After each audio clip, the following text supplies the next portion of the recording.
Cycles, episode 69, and today we're going to jump right into the shop and talk about plug welding. Specifically with square tube handlebars and the transition between round and square. Most people just weld right around the transition and you're good to go. However, I've never been a big fan of that, looking for a cleaner technique, and I've been plug welding for quite some time. However, with plug welding, you normally just drill a hole between the two pieces that you want to weld together, fill it in with weld, good to go. I found that people like to use handlebars for leverage, pulling on them, going up hills or rough housing or vibration of the road, whatever it might be, and those plug welds like to break loose. So, about to share with you a technique I've been using for quite some time. Let's go ahead and hit the shop and see what's happening with Peak Cycles. Got a set of square tube handlebars here, about 80% complete, getting ready to add in the 7/8 round section for the grips. And I'm going to share with you the way I like to do this to avoid that weld that usually runs around this area when you're welding them together. I was never a big fan of that, so I've been plug welding. What it is I take a piece of solid, run it inside the 7/8, and then we run this inside the square, and we're going to drill on all four sides and weld it up. Show what I mean here in a minute. And so there you go. Just tacked in to keep it from sliding around inside. That solid is 1 inch in depth, which is how far we're going to take it into the handlebar.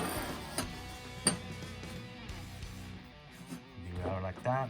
Drill all the way around and weld it up. And so there's the first of 4 for this side.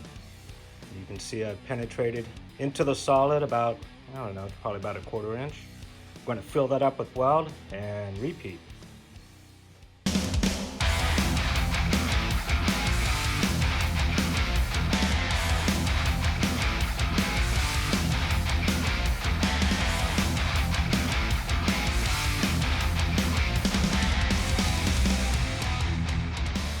there's one side. I'll drill it all the way around, fill the holes, and let's get over to the other side.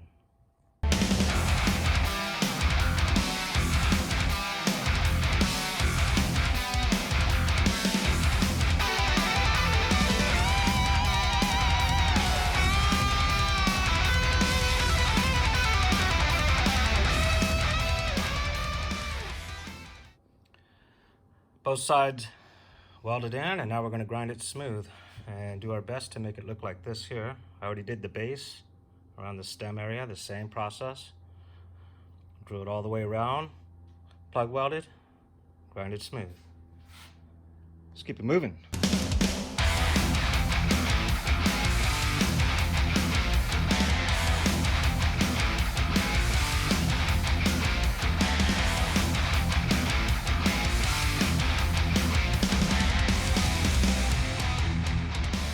Timeout. What's up with the flap disc change there? And so for the most part, I like to use 80 grit pretty much for everything. And this is kind of a middle of the road bite, so to say.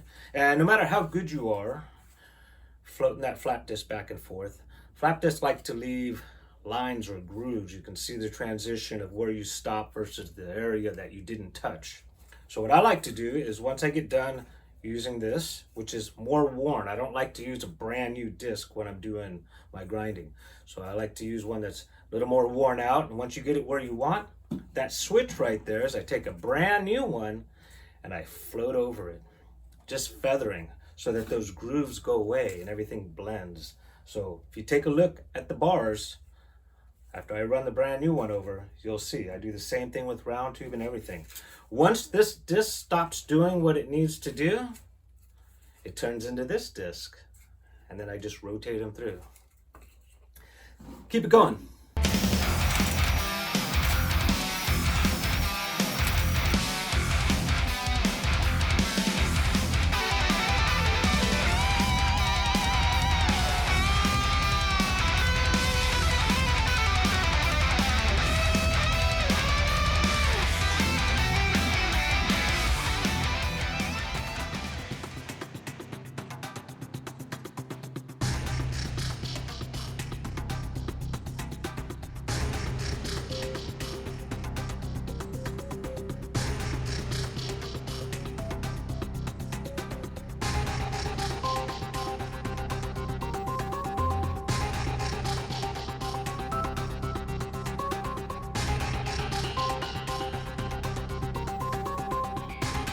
So there you go.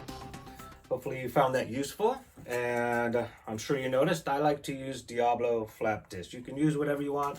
I've tried Harbor Freight, I've got DeWalt disc, I have a ton of DeWalt tools. However, with the Diablo, I keep going back to them for two reasons. One, they last a decent amount of time. The second thing is I figured out the control, if that makes sense, like what I want to do with it when I want to do it. These seem to either, it's all or nothing. You're using them and then they're worn out. So there you go. As for benefits of plug welding with solids, two things. One, these are not going to break. Secondly, I designed these to be longer than the grips actually are. If you choose, you can trim the back and have the grip go right up against the square. Super clean. You don't see any weld or anything. Same thing with the stem area. We're going to hit the shop and go over another set of handlebars. Also plug welding, 1 inch to 7/8. So let's keep it going.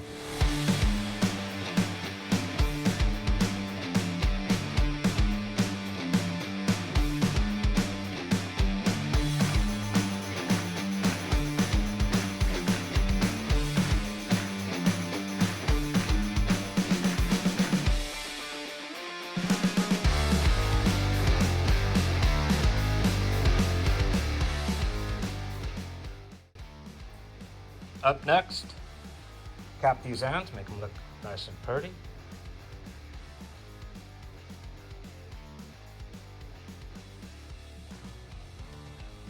And now for the fun part.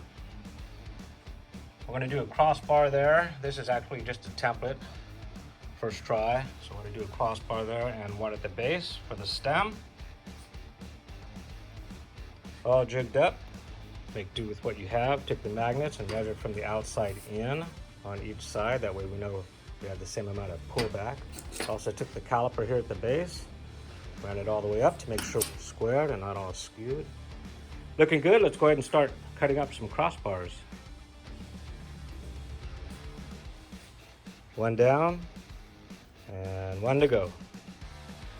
And I'm not really a big fan of doing these dual copes on two sides by hand. It does take some getting used to. But now that we have one done, we'll tack it in, and now we're in for the home stretch. Doesn't get much better than that. Super tight.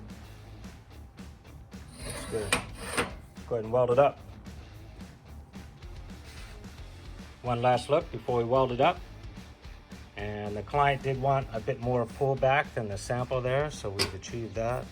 I also wanted an extra inch here on the 7/8 for his E throttle, and we've accomplished that. Looking good. Let's go ahead and weld it up.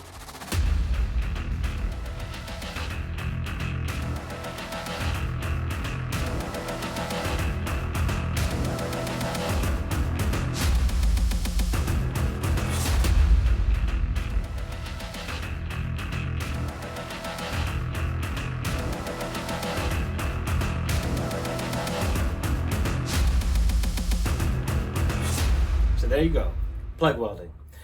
Those bars came out pretty cool. They are actually a knockoff of a motorcycle, old school motorcycle handlebar. Been around for a long time.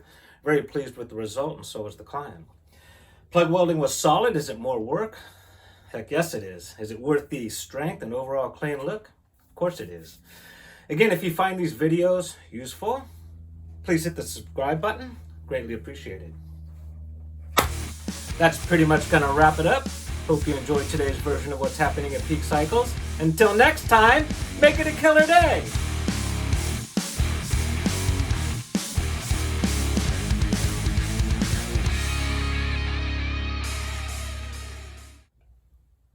Morning. Welcome to the hell was that? Morning. Welcome. Time out. What's up with the flap disc chains there? And so for the most part, I use 80 grit. Pretty much a middle of the road grinding. Middle of the road grinding. Guess so. time out. And so what's up with the flap disc change there? So I like to use an 80 grit pretty much for everything. It's kind of the middle of the road. Middle of the road, what? Bite? Bite. So there you go.